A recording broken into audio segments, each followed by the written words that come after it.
The air in the grand workshop hummed with the energy of 1,000 disciplined minds. Glittering consoles, shimmering energy matrices, and complex molecular forges lined the vast hall of the Orionis Academy, the galaxy's premier institution for strategic sciences. Instructor Kalarn, a venerable Thulian with skin like polished cobalt, surveyed his senior class. They were the best and brightest from a dozen star-faring species. Veln engineers manipulating hard light, Talaxians weaving sound into solid form, and many others. Your final tactical project is simple, Kalarn's voice echoed, bypassing ears to resonate directly in their cranial implants. Design and fabricate a weapon, a tool of decisive conflict. You are graded on originality, strategic application, and efficiency of design. The resources of the workshop are yours. To begin, the room erupted into a symphony of focused creation. Energies crackled, metals sang as they were folded, and complex gravitic fields shimmered into being. In the midst of this technological ballet sat Ilara Vance, the lone human student. She was small, her form lacking natural armor or obvious physical prowess. For a long moment, she simply watched, her dark eyes reflecting the dazzling light show.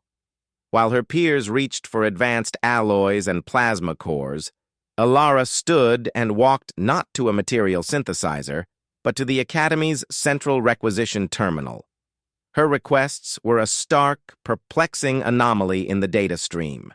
She asked not for osmium or energy cells, but for permission to access the Organic Reclamation Unit, for basic chemical solvents, for sterile ceramic vats, and for high-tensile polymer thread. The system, and programmed for infinite tolerance in academic pursuit, granted the requests without comment, but a ripple of curiosity moved through the class. The Veln student next to her, Creeks, paused his crafting of a photon lance to glance at her simple materials with 4 jeweled eyes. Organic waste and string?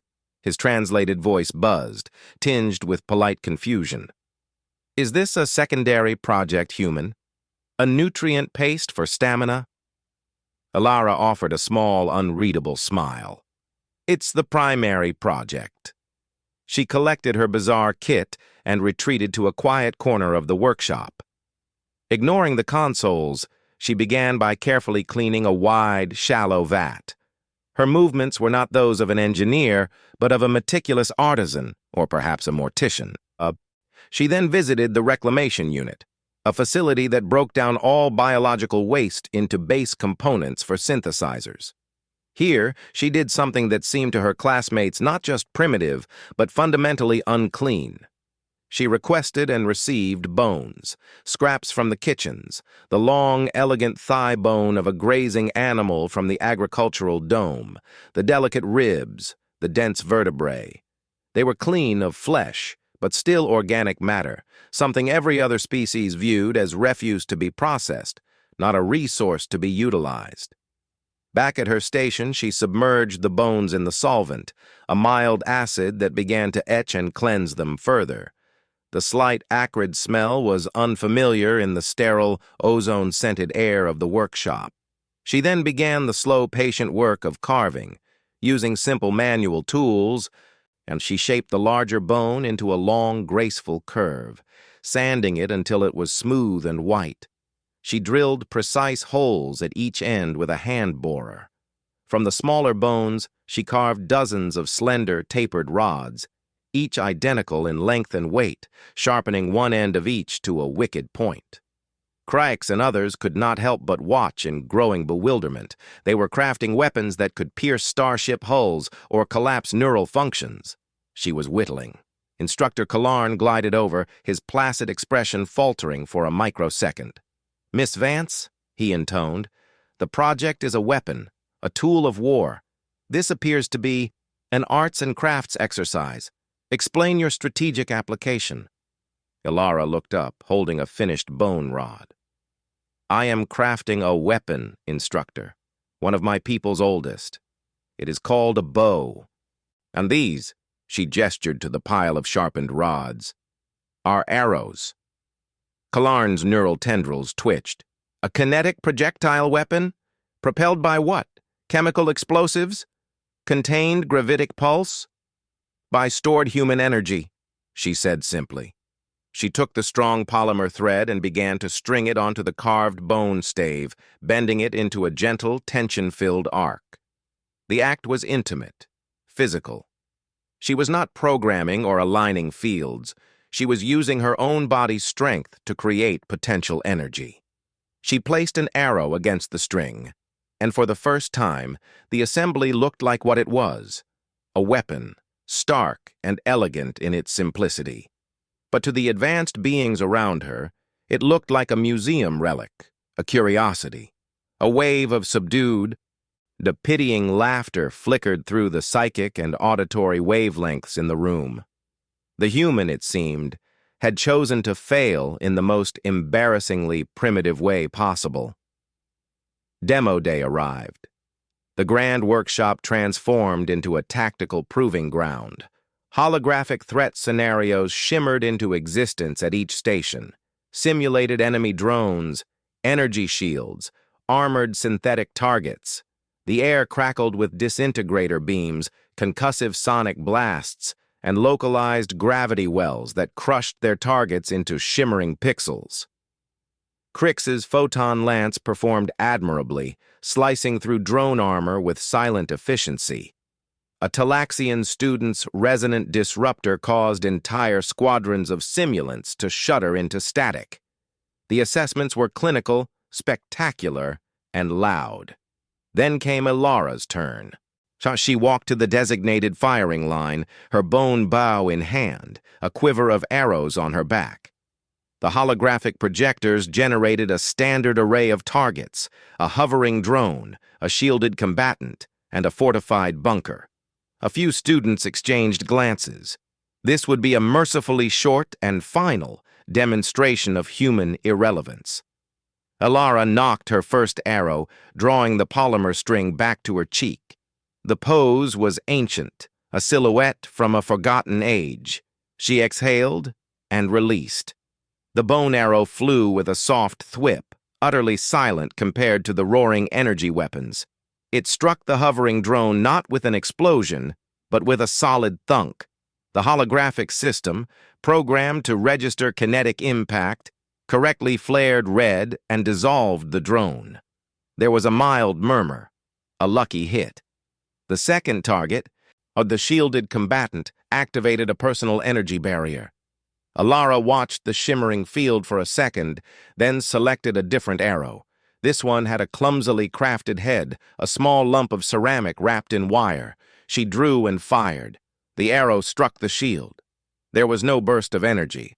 Instead, the ceramic head splintered, and a fine metallic powder, ground from a common electrical component she'd salvaged, sprayed across the shield's emission point. The holographic shield flickered, distorted, and collapsed. The arrow's shaft, now unhindered, continued forward to strike the combatant. The murmur grew louder. That was not luck. That was a countermeasure. The final target was the bunker, a heavy, hardened structure. Ilara took a third arrow. This one had a hollow bone tip sealed with resin. She drew, aimed high for arc, and then fired. The arrow descended, striking the roof of the bunker. On impact, the brittle bone tip shattered, releasing the solvent she had initially used to clean the bones, a simple, corrosive acid. The holographic system, analyzing the chemical attack on the composite armor, deemed it a critical weakness breach. The bunker hologram dissolved into red fragments. The workshop was utterly silent. There were no roaring energies, no spectacular plasma bursts, just the quiet thwip of the string and the devastating pragmatic results. The weapons of the others were tools of overwhelming force. Ilara's was a tool of precise, adaptable violation. It asked questions that advanced defenses were not programmed to answer. What do you do when the attack is a silent physical object? When the shield breaker is not an energy overload but a conductive powder? When the bunker buster is not a missile but a vial of acid? Instructor Kalarn was the first to speak. his mental voice uncharacteristically slow. Analysis. Zero energy signature. Minimal material cost. Total tactical silence. Adaptable payload system. The weapon is efficient. The word held new weight, but it was Krax who saw the deeper, more unsettling truth. He approached Alara's station, his multiple eyes fixed on the simple bow. "You made this from waste, from death," he buzzed, his voice low. "Your people's oldest weapon. It is not just a tool. It is a statement. You take what is discarded, what is ended, and you give it a new purpose, to kill." Alara met his gaze, her expression calm. "It's not about the killing. Not really. It's about understanding that the universe provides, even in its endings, that a tool doesn't need to shout to be effective. Sometimes, the quietest solution is the most terrifying." Word of the Bone Bow incident spread through Orionis Academy not as a joke, but as a quiet, pervasive rumor. Alara Vance received a passing grade, but the true impact was in the following days. She found small groups of students, usually from species with their own deep, often brutal histories, waiting by her dormitory door or at her usual study pod. They did not come to discuss hyperdrives or quantum mechanics. They came with questions, and often with offerings. A hulking Bravak warrior, whose people were famed for their crystalline armor, brought a shard of his own grandfather's battleplate shattered in a long-ago war. "Can this be used?" he grunted, on the concept of repurposing sacred battle debris clearly foreign. A delicate F-Lin, a species of telepathic gardeners, brought a seed pod that released a soporific pollen. "Not for killing," they whispered mentally, "but for stopping. Could your delivery system be used for this?" Ilara's corner of the workshop, once a place of solitary, pitied work, became an unofficial salon. She did not build weapons for them. Instead, she taught principles. The principle of tension and release. The principle of using what is at hand. The principle of the specific, defeating the general. She showed the Bravak how to nap the crystal shard into a blade that could focus sunlight into a cutting beam. She helped the F-Lin fashion a hollow bone bulb to launch the seed pod as a area denial tool. Instructor Kalarn observed from a distance. In his final report to the Academy Directorate was a profound deviation from his normal analytics. "The human project," he wrote, "was not a weapon of bone and polymer. It was a weapon of ideology. It demonstrated that true advancement is not a linear path of increasing power, but a lateral expansion of understanding. The galaxy has mastered the weapon that destroys the body. Humanity reminds us of the weapon that challenges the mind, that turns our own assumptions and our own refuse against us. This is a strategic paradigm for which many are not prepared." The story culminated not on a battlefield, but in the Academy's Strategy Symposium. The theme was asymmetric solutions. Ilara was invited to speak, not as a top student, but as a case study. On stage, under the glare of lights, surrounded by holograms of planet killers and fleet deployments, she held only her bone bow. She did not lecture. She simply told a story.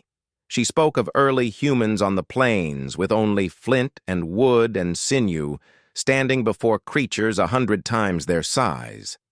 She spoke of the ingenuity born not from plenty, but from scarcity, of the courage to use the remains of the dead to protect the living. She spoke of the bow not as a relic, but as a symbol of leverage, of patience, of turning weakness into a killing strength. "You all craft keys," she said, her voice carrying in the silent hall. "Beautiful, complex keys that fit the locks of today's wars. I was taught to never look for the lock. I was taught to look at the wall around the lock, and to ask, what is the wall made of? Can I make a tool from the wall itself to break it? Can I make a tool from anything?" She then performed a final, simple demonstration.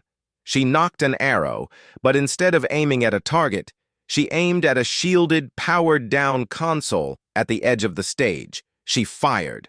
The arrow, tipped with a soft, absorbent bundle, struck the console and stuck.